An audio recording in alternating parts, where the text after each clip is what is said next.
இதோ எங்கள் ஆண்டவன் காண்கிறபடி இந்த பட்டணம் குடியிருப்புக்கு நல்லது, தண்ணீரோ கெட்டது, நிலமும் பாழ்நிலம் என்றார்கள். அப்பொழுது அவன் ஒரு புது தோண்டியை எடுத்து அதிலே உப்பு போட்டு கொண்டு வாருங்கள் என்றான். அதை அவனிடத்தில் கொண்டு வந்தபோது அவன் நீரூற்றண்டைக்கு போய் உப்பை அதிலே போட்டு இந்த தண்ணீரை ஆரோக்கியமாக்கினேன். இனி இதனால் சாவும் வராது, நிலப்பாழும் வராது என்று கர்த்தர் சொல்லுகிறார் என்றார்.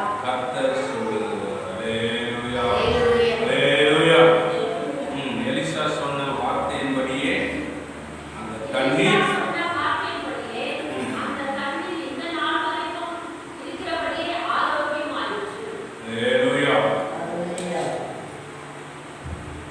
அந்த ஊர்ல குடியிருப்புக்கு நல்லா இருந்துச்சு. வீடு கட்டி வாழறதுக்கெல்லாம் இடம் பார்க்கறதுக்கு நல்லா இருக்கு. இப்போ உங்க ஊரு கூட நினைச்சுக்கீங்க, உங்க தெரு பார்க்கறதுக்கு பார்த்தா நல்ல கிராமம் அப்படின்னு சொல்றாங்க. ஆனா அந்த இடம் பார்ப்பதற்கு நல்லா இருக்கு. ஆனா அந்த இடம் எப்படியாதான் பாழ் நிலம் பாழடைஞ்சு. இப்போ பாழடைஞ்சு போச்சுன்னா என்ன சொல்லுவாங்க?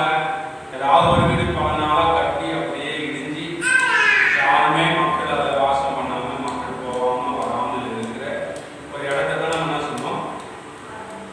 பாழடைஞ்சு போய் கிடக்குதுப்பா. ஒரு வீடு கட்டி கூட அதில் யாருமே ஆட்கள் வாழலன்னு என்ன சொல்லுவோம்? பாழடைஞ்சு போய் இருக்குதுப்பா வீடு அப்படின்னு சொல்றோம். அந்த மாதிரி அந்த பார்ப்பதற்கு இடம் எல்லா மனிதர்களும் நீங்க வாழ்ந்தாலும் அங்க இருக்கிற தெரு, அங்க இருக்கிற வீடுகள் எல்லாம் எப்படி இருக்குதான்? பாழடைஞ்சு போயிருக்கு. எப்படி இருக்குது? பாழடைஞ்சு போயிருக்கு. இப்போ பாழடைஞ்சு போச்சு. ரெண்டாவது தண்ணியும் கெட்டு போச்சு. தண்ணியும் கெட்டு போயிருக்கு. அப்படி என்றால் மனிதன் வாழ்வதற்கு அந்த இடம் ஏற்றதை போல இல்லை. ஏற்றதை போல இல்லை. மனுஷன் வாழ்வதற்கு இப்போ இந்த இடம் வந்து வீடு இருக்கு, நல்ல வெளிச்சம் இருக்குது, இடத்தெல்லாம் சுத்தமாக பண்ணி வச்சிருக்கிறாங்க. இங்க நாம் வந்து உட்காந்துருக்கோம். இது பாழடைஞ்ச ஒரு இடம்னா இதெல்லாம் முதல்ல கிளீன் பண்ணாம நம்ம வந்து உட்கார முடியுமா? உட்காரவே முடியாது. முதல்ல அதெல்லாம் அந்த தூசி எல்லாம் பெருக்கணும். ஒருவேளை செடி எதாவது வந்துருக்குதா, பூச்சி எதனா வந்துருக்குதான்னு சொல்லணும். இது எல்லாம் வச்சு நம்ம பார்த்து தான் அதுக்கப்புறம் என்ன செய்யணும்? அதை போகணும். அது போல பார்ப்பதற்கு நன்றாக தெரிகிற ஒரு கிராமமோ அல்லது ஒரு வீடோ இருக்குது. ஆனா அந்த இடம் மட்டும், அந்த இடம் மட்டத்துல ரொம்ப பாழா இருக்குது. அந்த பாழா இருக்கிறதுக்கு அந்த பாழான இடத்தை எல்லாம் கர்த்தர் நம்ம என்ன செய்யணும்? நன்மையாக செய்யணும். நன்மையாக நாம் செய்ய வேண்டியது ரொம்ப அவசியமான இருக்கு. அல்லேலூயா. இன்றைக்கு அநேக மனிதர்கள் கூட பார்ப்பதற்கு நல்லா இருக்கிற மாதிரி தெரியும்.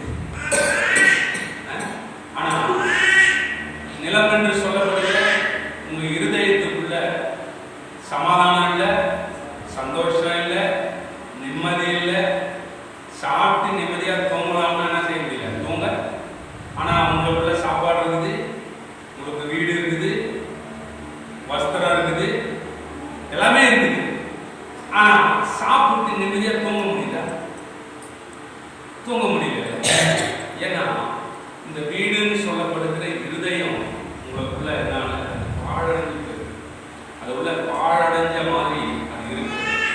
ஆகவே இந்த பாழடைஞ்சு போன அந்த இருதயத்துக்குள்ள இவர் ஒரு பரிகாரம் பண்றார். என்ன செய்யறார்? ஒரு புது தோண்டியை எடுத்து அதில் என்ன செய்யறார்? கொஞ்சம் உப்பை போட்டு அந்த நிலத்துல என்ன செய்யுங்க? புதைச்சு வைங்க. என்ன சொல்றாரு? அங்க வச்சீங்கன்னா அந்த நிலம் பாழா இருக்கிற நிலம் எப்படி ஆயிடும்? நன்றாக மாறிடும். அல்லேலூயா. நன்றாக மாறிடும். அப்ப இந்த தோண்டி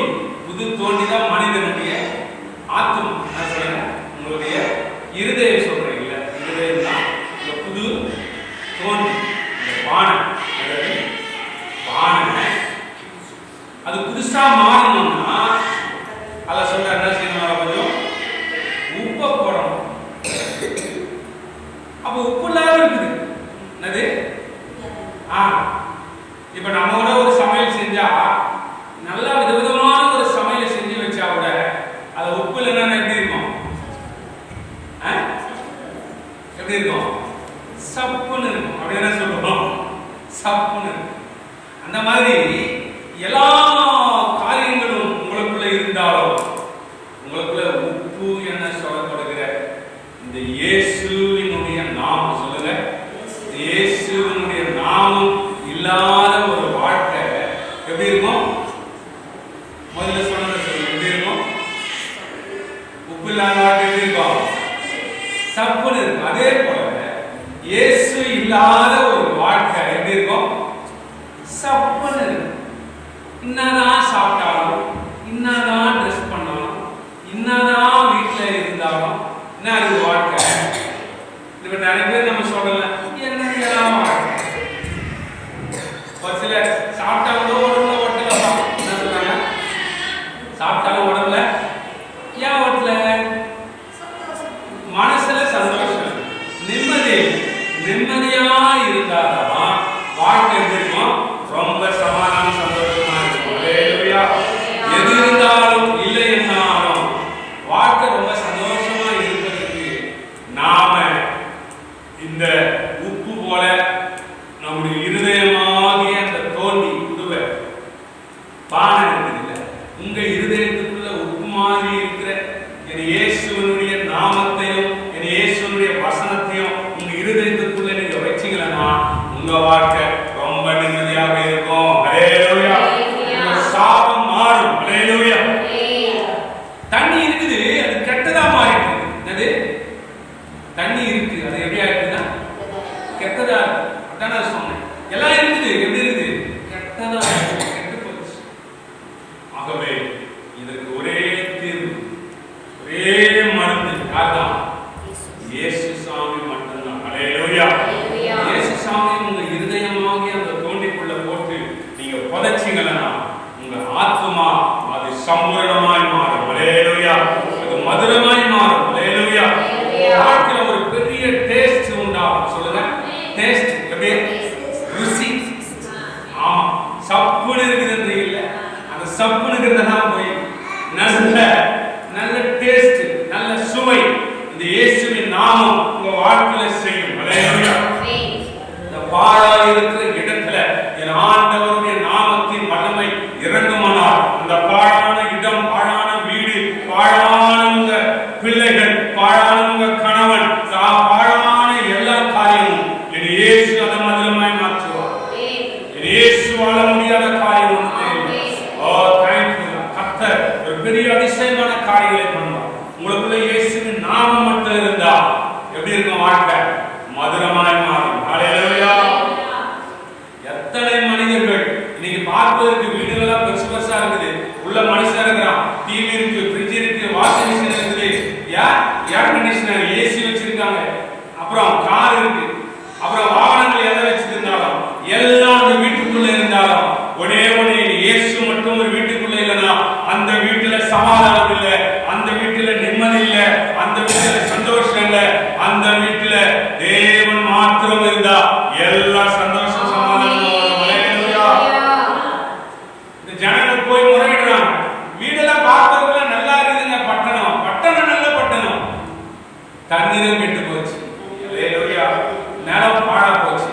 பாழா போன நிலம் இன்னும் புதுசா உங்க இருதயம் உங்க வீடு மாற வேண்டுமானால் இந்த இயேசு என்னும் நாமம் அந்த தோண்டிக்குள்ள போட்ட உப்பு போல உங்க இருதயத்துக்குள்ள இந்த இயேசு மட்டும் வருவாரானால் உங்க வாழ்க்கை ஒரு பெரிய அதிசயத்துக்குள்ள மாறும். அல்லேலூயா.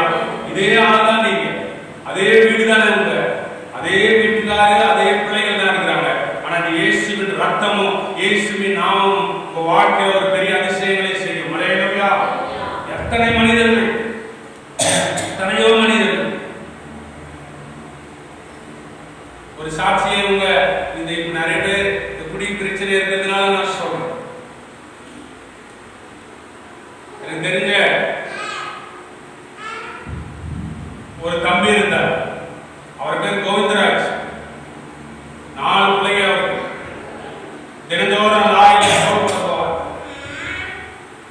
போயிட்டு வந்தாங்கன்னா நீங்க சண்டை இருக்கும். போயிட்டு வந்தாருன்னா ஒரு பகல் ஒரு நைட் டியூட்டி. காலைல போனா நைட் செஞ்சுட்டு மறுபடியும் காலைல வருவார். அன்னைக்கு வந்தாருன்னா அவங்ககிட்ட எப்படி இருக்கும்? அந்த ஊர்ல எல்லாம் சொல்லுவாங்க, கோவிந்தராஜ் வீட்டுக்கு வந்துட்டு இருக்காப்பா. என்ன சொல்லுவாங்க? அந்த தெருவில் சத்தம் வந்தாலே யாரால தான் வரும்? கோவிந்தராஜில தான் வரும். அந்த கோவிந்தராஜை திருத்தவே முடியல. அவங்க மனைவி கேட்டு கேட்டு கேட்டு அந்த மாதிரி தலையில காயம், கையில காயம், யாராவது மடக்க போனா அவனுக்கு காயம். இப்போ சொந்தக்காரங்க பக்கத்துல மடக்க போனா நீ என்னடா கேட்க? அப்ப நீ அங்க போட்டாட்டிக்கு ஏதாவது சப்போர்ட்டா நீ வந்து கேட்க? பொண்ணு சரி லேடிஸா கேட்டா கூட அவன் சொல்லுவான், நீ அவன் என்னது நண்பர்களா உறவினர்கள் போட்டு பேசுற, சப்போர்ட்டுக்கு பேசுறவங்களே அடிப்பான், வீட்டுக்குள்ள இருக்கிறவங்களே அடிப்பான். கோவிந்தராஜை திருத்துவதற்கு வழியே இல்லை. பின்பு ஒரு நாள் நம்ம உங்களுக்கு நாம சொல்ற மாதிரி இயேசுவை நம்பும் என்று சொன்ன பொழுது அவங்க மனைவி முதல்ல போனாங்க. யார் போனாங்க? இந்த தங்கச்சி முதல்ல போச்சு. போய் ஜவானி நேரத்துக்கு ஒரு நாள் உங்களை சண்டை போடுற மாதிரி, அங்கெல்லாம் போனீங்கன்னா உன்னை என்ன பண்ணுவேன்? வெட்டிடுவேன், கொலை பண்ணுவேன் ஒண்ணு அப்படின்னு சொல்லினே இருப்பார் கோவிந்தராஜ். ஆனாலும் அந்த அம்மா போய் வந்து நிம்மதி வந்ததுன்னு போயிட்டே இருக்காங்க. தொடர்ந்து என்னாச்சு தெரியுமா? ஒரு 2 வருஷம் வரை நான் என்னால பார்க்க முடியல. ஒரு இடத்துக்கு நான் பைக்ல போய் நிற்கும் போதும் அவர் அருமையா ஒயிட் அண்ட் ஒயிட் சட்டை போட்டு நிற்கிறார். ஒயிட் சட்டை, ஒயிட் பேண்ட். யாரு?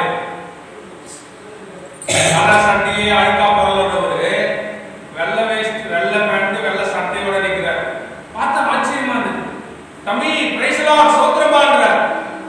சோத்திரம் பிரைஸ் லார்ட் சொன்னா திட்டுவார். அவர் பிரைஸ் லார்ட் சோத்திரம்ன்றார்.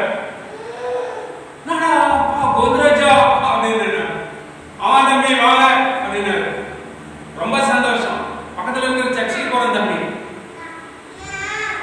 தங்கச்சி எல்லாம் இப்பதான் குழந்தை எடுத்துட்டு போயிட்டாங்க. நான் கடையில குழந்தைக்கு பிஸ்கட்டும் பால் வாங்க வந்தேன். சர்ச்சுக்கு போறேன் தம்பி. அப்படியா? ரொம்ப சந்தோஷம். கையை பிடிச்சு கொடுங்க. பல வருஷமாய் அவனை மாற்றுவதற்கு, அவன் குடும்பத்தில் இருந்த சாபம் மாற்றுவதற்கு ஒருத்தரும் முடியல. எத்தனையோ சொந்த பந்தங்கள் முயற்சி எடுத்தாங்க. எத்தனை டாக்டர் போனாங்க. எங்கேயுமே முயற்சி தோல்வியில தான் முடிந்தது.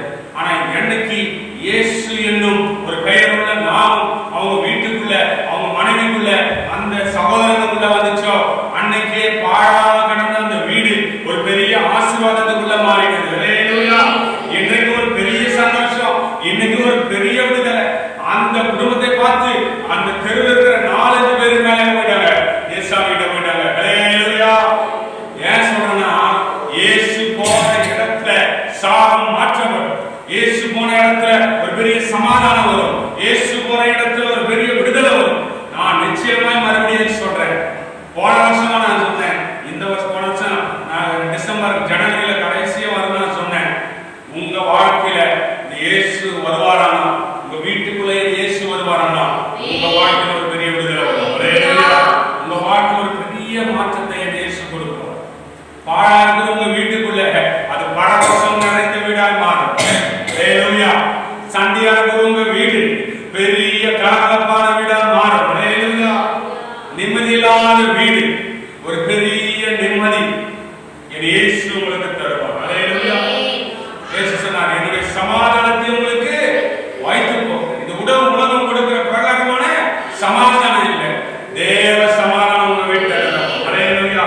இந்த நிலம் எப்படி மனிதர்கள் வாழக்கூடிய நிலமாய் மாறினதோ அதே போல உங்க வாழ்க்கையிலும் கடவுள் மாற்ற ஒரு வல்லமை நிறைந்தவர். உங்க குடும்பத்தையும் கடவுள் மாற்ற வல்லமை. நிச்சயமாய் உங்களுக்காக இயேசு ரத்தம் சிந்தின ரத்தம் உங்க வீட்டுக்குள்ள, உங்களுடைய நிலத்துக்குள்ள ஆண்டவர் வருவார். ஒரு பெரிய மாற்றம் உங்களுக்குள்ள உண்டா? பெரிய அதிசயத்தை நிச்சயமா செய்வார். வந்திருக்கிற நீங்கள் ஒவ்வொருவரும் இதே போல அநேகருக்கு சாட்சி சொல்லத்தக்கதாக உங்க வாழ்க்கையை இயேசு சாமி ஆசீர்வதிப்பார். ஹல்லேலூயா! ஒரு பெரிய மாற்றம் உங்களுக்குள்ள உண்டாகும். அவரால் கூடாத காரியம் எல்லாவற்றையும்